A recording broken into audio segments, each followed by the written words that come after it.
അസ്സലാമലൈക്കും. ഡോക്ടർ ലിഷാന. ഇനി നമുക്ക് ആയുർവേദവും പഥ്യവും എന്നുള്ള ഒരു ടോപ്പിക് എടുക്കാം. അപ്പം പലപ്പോഴും ആയുർവേദത്തിൽ കണ്ടുകൊണ്ടിരിക്കുന്ന ഒരു കാര്യം എന്ന് വെച്ചാൽ പലരും ആയുർവേദ ഡ്രഗ്സ് ഈ പഥ്യം പേടിച്ചിട്ട് കഴിക്കാതിരിക്കുന്ന ഒരു അവസ്ഥയുണ്ട്. സോ നമുക്ക് ആദ്യം പഥ്യം എന്താണെന്ന് നോക്കാം.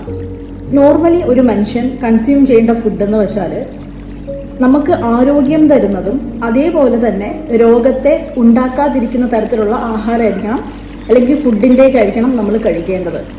ഓക്കെ, അതായത് ഒരു മോഡറേറ്റ് ലെവലിലായിരിക്കണം. പക്ഷേ നമുക്കൊരു ഡിസീസ് ഉള്ളപ്പോൾ അല്ലെങ്കിൽ ഒരു രോഗാവസ്ഥയിലായിരിക്കുമ്പോൾ നമ്മൾ കഴിക്കേണ്ടത് ആ രോഗത്തെ ഇല്ലാതാക്കുന്ന ഫുഡ് വേണം. അതായത് ആ രോഗത്തെ ശമിപ്പിക്കുന്ന തരത്തിലുള്ള ഫുഡ് വേണം നമ്മൾ കഴിക്കാൻ. അങ്ങനെയുള്ള ഫുഡിനെയാണ് പഥ്യം എന്ന് പറയുന്നത്. മോഡേൺ ആസ്പെക്ട്സിന് അത് ഡയറ്റ് എന്നും പറയും.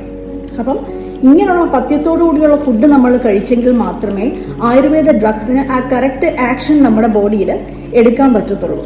ഓക്കെ, സോ അതുകൊണ്ടാണ് പഥ്യത്തോടു കൂടിയുള്ള ഫുഡ് നമ്മൾ കഴിക്കണമെന്ന് പറയുന്നത്. നിങ്ങൾ മോഡേൺ ആസ്പെക്റ്റിൽ നോക്കിയാലും നിങ്ങൾക്കൊരു ഡിയോഡിന് അൾസർ വന്നു, അതല്ലെങ്കിൽ ഏതെങ്കിലും ഒരു ഡിസീസ് വന്നു, ഡെർമറ്റോളജിക്കൽ ഡിസീസ് ആയിക്കോട്ടെ, എന്തെങ്കിലും വന്നെങ്കിൽ ഡോക്ടർ ആദ്യം പറയുന്നത് നിങ്ങൾ ഡയറ്റ് ഒന്ന് കൺട്രോൾ ചെയ്യാൻ പറയും. അല്ലെങ്കിൽ നിങ്ങൾ ഇത്ര ഫുഡ് നിങ്ങൾ കഴിക്കണം, അല്ലെങ്കിൽ ഇന്ന ഫുഡ് നിങ്ങൾ കഴിക്കാൻ പാടില്ല എന്ന് പറയും. കാരണം എന്തുകൊണ്ടാണ്, ആ രോഗത്തെ ഇല്ലാതാക്കണമെന്നുണ്ടെങ്കിൽ നമ്മൾ ഇന്ന ഫുഡ് ഫോളോ ചെയ്തേ പറ്റത്തുള്ളൂ, അല്ലെങ്കിൽ ലൈഫ് സ്റ്റൈലിൽ കുറച്ച് ചേഞ്ചസ് വരുത്തണം.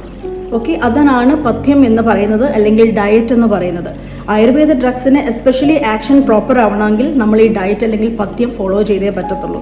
സോ അതുകൊണ്ട് പഥ്യം പേടിച്ചിട്ട് ഇനി ആരും ആയുർവേദം കഴിക്കാതിരിക്കരുത്. ഓക്കെ, പഥ്യം എന്താണെന്ന് മനസ്സിലായെന്ന് ഞാൻ വിചാരിക്കുന്നു. മറ്റൊരു വീഡിയോ ആയിട്ട് കാണാം. അതുവരേക്കും വണക്കം, ബൈ.